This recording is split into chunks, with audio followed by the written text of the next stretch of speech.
आज देखते हैं, ठीक ना, शब्द विचार के सेकेंड टॉपिक में, ठीक ना, बनावट या रचना की दृष्टि से शब्द के भेद। ठीक ना, क्या देखते हैं जी? बनावट या रचना की दृष्टि से शब्द के भेद। ठीक ना,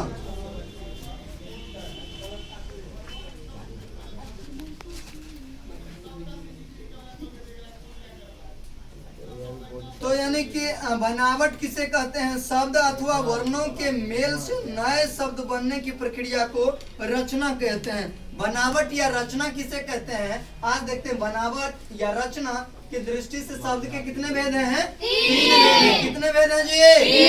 एक नंबर में क्या आता है? रूट। क्या आता है? रूट शब्द। दूसरा नंबर पे यौगिक और तीसरा नंबर पे योग रूट। ठीक ना, तो इन तीनों को देखेंगे। सबसे पहले हम लोग देख लेते हैं कि बनावट या रचना किसे कहते हैं। शब्द जो होता है, उन शब्द में कोई नया शब्द या नया वर्ण आकर के जुट जाता है और जुट जाने के बाद उसका कोई मीनिंग निकलता है, कोई अर्थ होता है, तो उसी को क्या बोलते हैं? बनावट या रचना। क्या बोलते हैं रे? बनावट या रचना। यस या नो? बोलते हैं कि नहीं बोलते हैं? yes, शब्द अथवा वर्णों के मेल से नए शब्द बनने की प्रक्रिया को क्या बोलते हैं?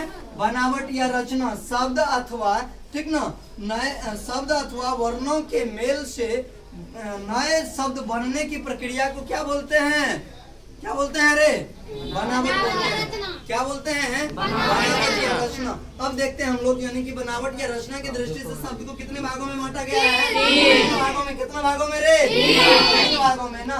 तो एक नंबर में हमारा आ जाता है रोड शब्द। क्या आ जाता है? एक नंबर में आ जाता है रोड शब्द। कौन शब्द? दो नंबर में आ जाता है यौगिक शब्द। कौन शब्द आता है जी? यौगिक शब्द। और तीन नंबर में आता है योग रूट। क्या आता है? रूट। देखते हैं यौगिक रूट किसे कहते हैं? जिन शब्द का खंड या टुकड़ा करने पर, ठीक ना, कोई अर्थ नहीं निकले, उसे क्या कहते हैं रे? रूट शब्द कहते हैं। कोई शब्द है जिसका खंड या टुकड़ा यानी कि अलग अलग भागों में बांटेंगे, डिस्ट्रीब्यूट कर देंगे, तो इस प्रकार के शब्द कौन शब्द कहलाएगा? रूट शब्द कहलाएगा। बोलो ना रे, कौन शब्द कहलाएगा? रूट शब्द कहलाएगा। कौन शब्द कहलाएगा? जिसका खंड या टुकड़ा करने पर कोई अर्थ ना निकले बाबू, उसे क्या कहते हैं?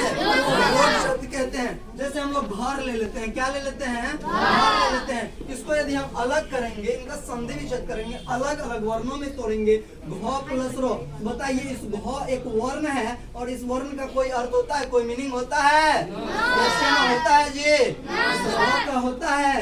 नहीं होता है। ठीक ना, तो रूट शब्द हम लोग सिंपल याद करेंगे। जिसका खंड या टुकड़ा करने पर कोई अर्थ ना निकले, उसे क्या कहेंगे? रूट शब्द। रूट शब्द किसे कहते हैं?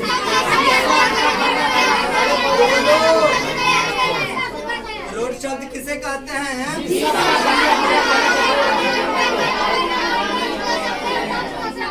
बहुत अच्छा। जिस शब्द का खंड या टुकड़ा करने पर कोई अर्थ ना निकले, तो उसे क्या कहते हैं? रूट शब्द कहते हैं। अब हम लोग दो नंबर में यौगिक शब्द को देखते हैं। ऐसे शब्द जो दूसरे शब्दों के मेल से बने हैं और जिनके सभी खंड सार्थक होते हैं, उसे यौगिक शब्द कहते हैं। कहता है कोई शब्द है, उस शब्द में कोई नया शब्द और आ गया और दोनों शब्द को जब आपस में मिला देते हैं तो उसका भी कोई और अलग मीनिंग निकल जाता है। दोनों के वैल्यू से बने शब्द से भी एक नया वैल्यू हो जाता है, तो उन शब्द को क्या कहते हैं? यौगिक शब्द। क्या कह रहा है कि ऐसे शब्द जो दूसरे शब्दों के मेल से बने हैं, जिनके सभी खंड सार्थक हो। खंड मतलब क्या होता है? टुकड़ा, यानी कि दोनों टुकड़ा, इसको जो बांटे थे घ प्लस रो, एक टुकड़ा ये है, एक टुकड़ा ये है, इसी प्रकार से दो शब्द को आपस में मिलाएंगे और दोनों शब्दों का जो है सो कि अलग अलग मीनिंग होगा, अर्थ होगा, तो इस प्रकार के शब्द को क्या कहेंगे जी? यौगिक शब्द कहेंगे। ऐसे शब्द जो दूसरे शब्दों के मेल से बने हैं और जिनके सभी खंड सार्थक होते हैं, उसे क्या कहते हैं? यौगिक शब्द कहते हैं कि नहीं कहते हैं रे? उसे क्या कहते हैं? यौगिक शब्द। क्या कहते हैं उसे? यौगिक शब्द कहते हैं कि नहीं कहते हैं? जैसे मान के चलिए यहाँ पे ले लेते हैं हम विद्या प्लस आल। विद्या प्लस आल तो क्या होगा जी? विद्यालय। इसमें बताइए इन शब्द का भी एक अलग मीनिंग है कि नहीं है? विद्या का मतलब हुआ कि हम लोग जो स्टडी कर रहे हैं, विद्या ग्रहण कर रहे हैं कि नहीं कर रहे हैं जी? आलय का मतलब होता है रहने की स्थान। क्या होता है? रहने की स्थान होता होता है ना जी। अब मान के चलिए जैसे हम लोग ले लेते हैं पाठ प्लस साला, ठीक ना, तो क्या होगा रे? पाठ प्लस साला बराबर क्या होगा? पाठशाला। यस या नो? इस पाठ का मतलब चैप्टर के नेम को क्या बोलते हैं? चैप्टर के नेम को क्या बोलते हैं? ठीक ना। साला मतलब क्या होता है? इसका मतलब भी आवासीय होता है, रहने की स्थान, ठीक ना। तो इन दोनों को यानी कि एडजस्ट कर देते हैं तो पढ़ने की स्थान बन जाता है, एक नया शब्द बन जाता है। यस या नो? इन दोनों शब्द का कोई ना कोई मीनिंग है ना जी, है ना। जैसे रसोई प्लस घर क्या होगा जी? रसोई का वैल्यू है ना, खाना बनता जो है उनको बोलते हैं रसोई, और घर जिस घर में खाना बनता है उसे क्या बोलते हैं? उस घर को रसोई घर बोलते हैं कि नहीं बोलते हैं जी? जैसे पानी प्लस घाट क्या होगा जी? पनघट। पानी प्लस घाट क्या होगा? पनघट होगा। पानी का मतलब पानी, जिस पानी को हम लोग ड्रिंकिंग करते हैं, ढेर सारी चीजों में उपयोग करते हैं। और घाट नदी को क्या बोलते हैं? घाट बोलते हैं। जहाँ पे धोबी लोग जाकर के कपड़ा वस्त्र धोते हैं उसी को क्या बोलते हैं? घाट बोलते हैं। बोलते हैं कि नहीं बोलते हैं जी? उसी को क्या बोलते हैं? तो पानी और घाट को आपस में मिला देते हैं तो क्या बन जाता है? पनघट बन जाता है। क्या बन जाता है? और पनघट का यूज धोबी लोग करते हैं, जहाँ पर बेचारे लोग जाकर के क्या करते हैं? वस्त्र को खींचते हैं, ठीक ना।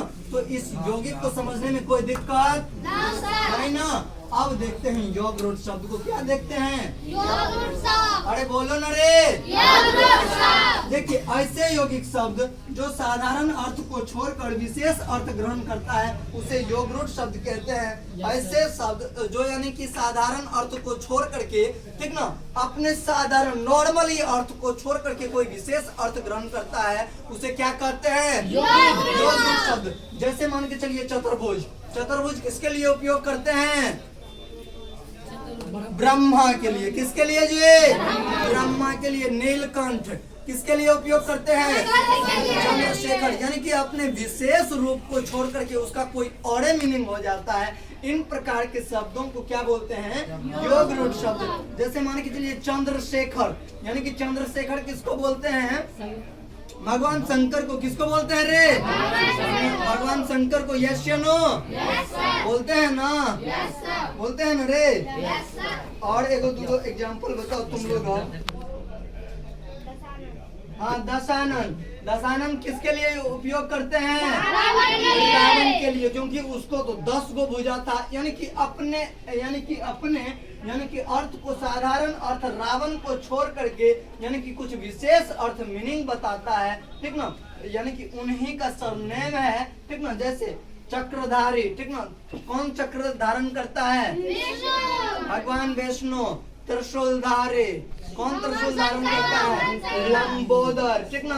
इसको कहते हैं यानी कि अपने विशेष अर्थ को छोड़ करके, ठीक ना, अपने साधारण अर्थ को छोड़ करके कोई विशेष अर्थ को ग्रहण करता है। इस प्रकार के शब्द को क्या कहते हैं? शब्द कहते हैं। देखिए जिसका खंड या टुकड़ा नहीं किया जा सके, ठीक ना, करने पर कोई विशेष अर्थ ना निकले उसे रूढ़ शब्द कहते हैं। यस या नो? कहते हैं ना जी। अब यौगिक शब्द कहते हैं ऐसे शब्द जो दूसरे शब्दों के मेल से बने हैं, और ठीक ना, ऐसे शब्द जो दूसरे शब्दों के मेल से बने हैं और जिसके सभी खंड सार्थक है उसे क्या कहते हैं?